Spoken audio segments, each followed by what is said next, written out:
ஏன் ஸ்ட்ரென்த் ட்ரைனிங்க்கு இவ்வளவு இம்பார்ட்டன்ஸ் இருக்குன்றத இந்த வீடியோல பார்க்கலாம். நான் உங்க கோச் நிவாஸ். நீங்க லீனா இருந்தாலும் சரி, ஃபேட்டா இருந்தாலும் சரி, ஸ்ட்ரென்த் ட்ரைனிங்ன்றது உங்களுக்கு ரொம்பவே இம்பார்ட்டன்டான ஒரு விஷயம். ஃபர்ஸ்ட் ஆஃப் ஆல் ஸ்ட்ரென்த் ட்ரைனிங்னா என்னன்னு பார்க்கலாம். ஸ்ட்ரென்த் ட்ரைனிங்ன்றது ஒரு ரெசிஸ்டன்ஸ், அதாவது ஒரு வெயிட்டை தூக்கி எக்ஸசைஸ் பண்றதுக்கு பேரு ஸ்ட்ரென்த் ட்ரைனிங் சொல்லுவாங்க. ஏன் ஸ்ட்ரென்த் ட்ரைனிங் எல்லாருக்குமே ரொம்ப இம்பார்ட்டன்ட் அப்படின்னா, இந்த இமேஜை பார்த்தா உங்களுக்கே புரியும். இந்த இமேஜ்ல இருந்து நீங்க என்ன அப்சர்வ் பண்ண முடியும் அப்படின்னா, அந்த இண்டிவிஜுவல்ஸ் எல்லாருமே ரொம்ப எலும்பா மசில் மாசே இல்லாம இருக்கிறத நீங்க பார்க்க முடியும். ஸ்ட்ரென்த் ட்ரைனிங் ஏன் எல்லாருக்கும் ரொம்ப முக்கியம்னு சொல்லிட்டு ஒரு ஸ்டடி கண்டக்ட் பண்ணிருக்காங்க, மினசோட்டா ஸ்டார்வேஷன் எக்ஸ்பெரிமெண்ட்னு சொல்லிட்டு. இந்த எக்ஸ்பெரிமெண்ட்ல இண்டிவிஜுவல்ஸை 24 வாரத்துக்கு செமி ஸ்டார்வேஷன் மோட்ல வச்சிருக்காங்க. செமி ஸ்டார்வேஷன்ன்றது நீங்க சாப்பிடுற சாப்பாட்டுல பாதி கொடுக்குறது, அதாவது அவங்க சாப்பிட்ட கேலரிஸ்ல 50% கன்சியூம் பண்றாங்க. இப்படி அவங்க 24 வாரத்துக்கு ஃபாலோ பண்ணனால அவங்களோட பாடி ஃபேட் பாத்தீங்கன்னா 4 to 5%. இதுக்கு மேல போனா இறந்தே போயிடுவாங்கன்ற சுச்சுவேஷனுக்கு வரைக்கும் இந்த எக்ஸ்பெரிமெண்ட்டை கண்டக்ட் பண்ணிருக்காங்க. அதுக்கப்புறம் 8 வாரத்துக்கு ரீஃபீடிங் ஃபேஸ், அதாவது அவங்க என்ன சாப்பிட்டுட்டு இருந்தாங்களோ அதையே திரும்ப அந்த இண்டிவிஜுவல்ஸ்க்கு கொடுத்துருக்காங்க.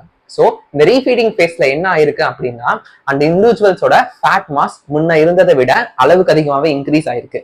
எது வரைக்கும் அப்படின்னா, அந்த இண்டிவிஜுவல்ஸ் அந்த ஸ்டார்வேஷன் எக்ஸ்பெரிமெண்ட்க்கு முன்னாடி என்ன மசில் மாஸ் வச்சிருந்தாங்களோ அந்த மசில் மாஸ அந்த பாடியில ரீகெயின் ஆகிற வரைக்கும் அவங்களோட ஃபேட் ஏறிக்கிட்டே இருக்கு, குறையவே இல்லை. இதனாலதான் ஸ்ட்ரென்த் ட்ரைனிங் ரொம்பவே முக்கியம்னு சொல்றாங்க. குறிப்பா நீங்க டயட் ஃபாலோ பண்ணும்போது ஸ்ட்ரென்த் ட்ரைனிங் பண்ண வேண்டியது ரொம்பவே இம்பார்ட்டன்டான ஒரு விஷயம். ஸ்ட்ரென்த் ட்ரைனிங் நீங்க பண்ணல அப்படின்னா, நீங்க டயட் ஃபாலோ பண்றதுக்கு முன்னாடி என்ன வெயிட் வச்சிருந்தீங்களோ ஒன்ஸ் அந்த டயட் முடிஞ்ச பிறகு அதை விட அதிகமா வெயிட் இன்க்ரீஸ் ஆகிறதுக்கான சான்சஸும் ரொம்பவே அதிகமா இருக்கு.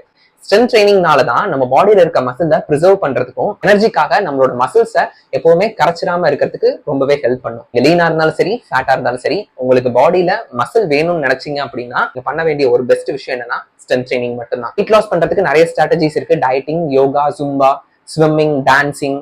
ஸோ உங்களுக்கு பிடிச்ச என்ன ஆக்டிவிட்டிஸ் நீங்க பண்ணாலுமே அது கூட ஸ்ட்ரென்த் ட்ரைனிங் இன்கார்பரேட் பண்ண வேண்டியது ரொம்பவே இம்பார்ட்டன்டான ஒரு விஷயம். சப்போஸ் நீங்க ஸ்ட்ரென்த் ட்ரைனிங் இல்லாம உங்களோட வெயிட் லாஸ் ஜர்னியை கண்டினியூ பண்றீங்க அப்படின்னா, there is a lot of chances that you will be ended up like this. I hope இந்த வீடியோ ரொம்ப இன்ஃபர்மேட்டிவா இருந்திருக்கும்னு நினைக்கிறேன். உங்களுக்கு இந்த வீடியோ பிடிச்சிருந்தா ஒரு லைக் கொடுங்க. இதுதான் என்னோட சேனலை ஃபர்ஸ்ட் டைம் பாக்குறீங்கன்னா மறக்காம சப்ஸ்கிரைப் பண்ணிக்கோங்க. உங்க ஃப்ரெண்ட்ஸுக்கு ஷேர் பண்ணுங்க.